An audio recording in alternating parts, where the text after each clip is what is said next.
Hey everyone, Tim Schofield here. It's time to check out the latest flagship from LG, the V40 ThinQ. No, not the Think.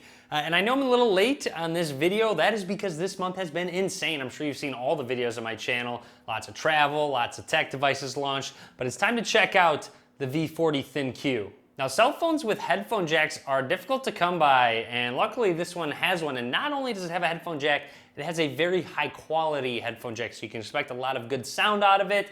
Also, along with that headphone jack, it has 5 cameras to choose from when you take pictures. So 5 lenses that you can swap between within the camera. So let's go ahead and check all of those out, check out what comes in the box real quick. That's about it. So let's get started with the unboxing of the V40 ThinQ.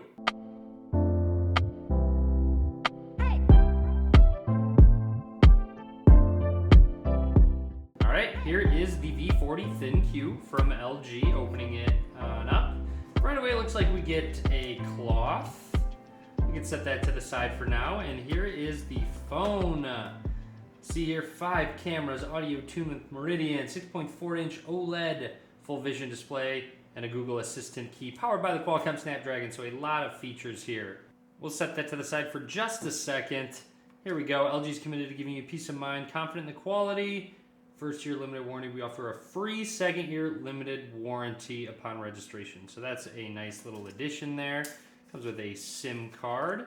And here we go. Inside we have the charging cable, USB type A to USB type C, that white cable. And then of course the AC adapter, which is LG Fast Charge. Inside here I would suspect some booklets, SIM ejection tool right away, welcome start guide, terms and conditions. So that's about it. Let's go ahead and grab the device itself and just start doing some peeling off. Easy, just one little wrapper right there. Looks like we have a couple stickers to take off. Now let's go ahead and boot up the phone for the first time. Press and hold the power button, which is on the right side. And while it boots up, we can take a closer look at the ThinQ. Down at the bottom of the phone, USB Type-C for charging, a speaker, microphone, and look what it is. I haven't seen one of these in a long time. It's a headphone jack. And yes, if you do want a headphone jack in your flagship phone, you only have a few to choose from. Moving along the side here. On this side here, you do have volume rockers and that assistant convenience key, which we'll test out in just a second. Up at the top, just a microphone. And then on the right side is where the power button along with that SIM card slot is. Also worth mentioning, the SIM card slot also has also worth mentioning, the V40 has a micro SD card slot for expandable storage. Awesome, LG has that as well. Now let's take a look at that back. Very reflective, as you can tell. It says LG down at the bottom, moving along to the top. 3 of those 5 cameras are on the back. You do have a fingerprint scanner, LED flash as well. And then if we wanted to flip it on over, there's the other 2 up towards the top with that off-center earpiece and a little bit of a notch. Now these 2 cameras, one is a regular lens, one's ultra wide. And on the back you have a regular lens telephoto for optical zoom. And then you also have an ultra wide lens. So you have a lot of capabilities when taking pictures with this phone. And as you can see, that full view display where it does have very minimal bezels. Now I'd like to run through the startup screen, only talk about anything noteworthy, and looks like right away we do have something noteworthy. LG calls it the second screen, or as known as the notch. You can choose whether you want the notch, or you'll see with software that will darken the top to make it look like it doesn't have a notch.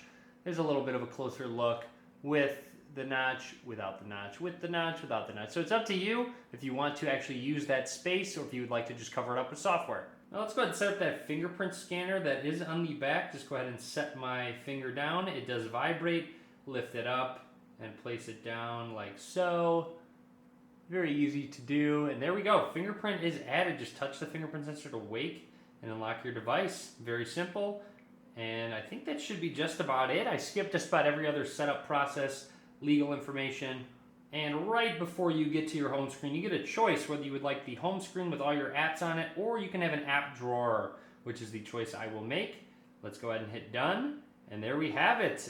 We can actually swipe up to get to that app drawer. So it looks like I don't necessarily need a button to get to the app drawer. I could probably just get rid of this button actually if there's a swipe up gesture to get to all of your apps. We can set this up later. But here we are, and like I do in all my unboxings, I would like to jump into settings, and LG has kind of a paged settings screen, which I always like to just go into list view, where it just has all of them on one page. And like I do in all my unboxings, let's jump into storage. 17.15 gigs out of 64 gigs is available. Again, this is the T-Mobile model. Now let's go ahead and check out that camera, because of course that is one of the biggest things about this phone. So here's how to actually switch between the different modes. It looks like that would be the telephoto lens. This is the regular one. And then of course here's the wide angle one. Just look how much more you can include in your shot if you use the wide angle lens. So we can go ahead and snap some pictures. Looking good in the viewfinder. Shutter speed slow, gets a vibration feedback when it takes a picture. There's also something called triple shot, which will actually go ahead and take a picture with all the different lenses in all of the different modes, so you can see what it looks like in regular, zoomed in, and in that ultra wide shot. So pretty neat that they have that. So you see triple shot, you just hold it still, and it will go ahead and take a picture with all three of them. It says triple shots being saved. Let's go ahead and check this out and see what it actually did. If we go ahead and tap on it, hide the home touch button, swipe to get up, of course, full screen mode. So here's the three. You have this one, which is the ultra wide. You have the, I believe, not telephoto, the regular lens. And then you have the telephoto all zoomed in. So nice. If you can't decide which lens to do, you can just tap triple shot and use all three.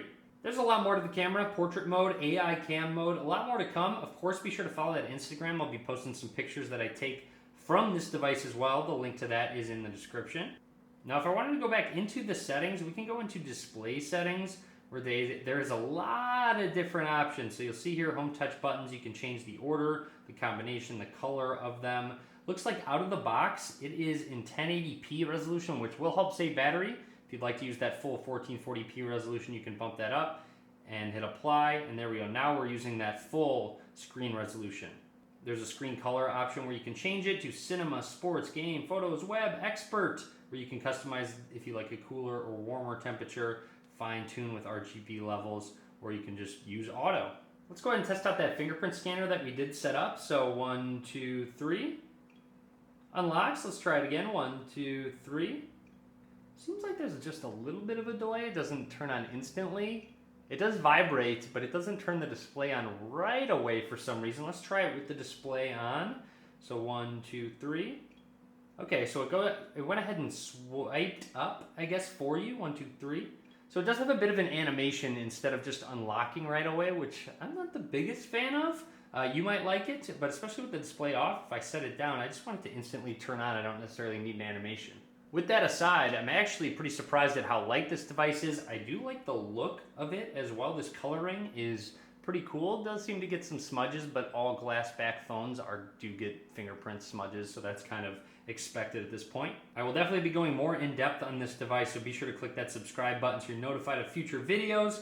Hopefully you enjoyed this one. If you did, click that thumbs up button. Of course, I want to go to About Phone, and we will go to software information. It's on Android 8.1, so not quite on Android 9 Oreo just yet. Hopefully that does come soon to this device. Of course, I'll keep you updated if it does. But anyways, I hope you enjoyed the video, and as always, guys, thank you very much for watching.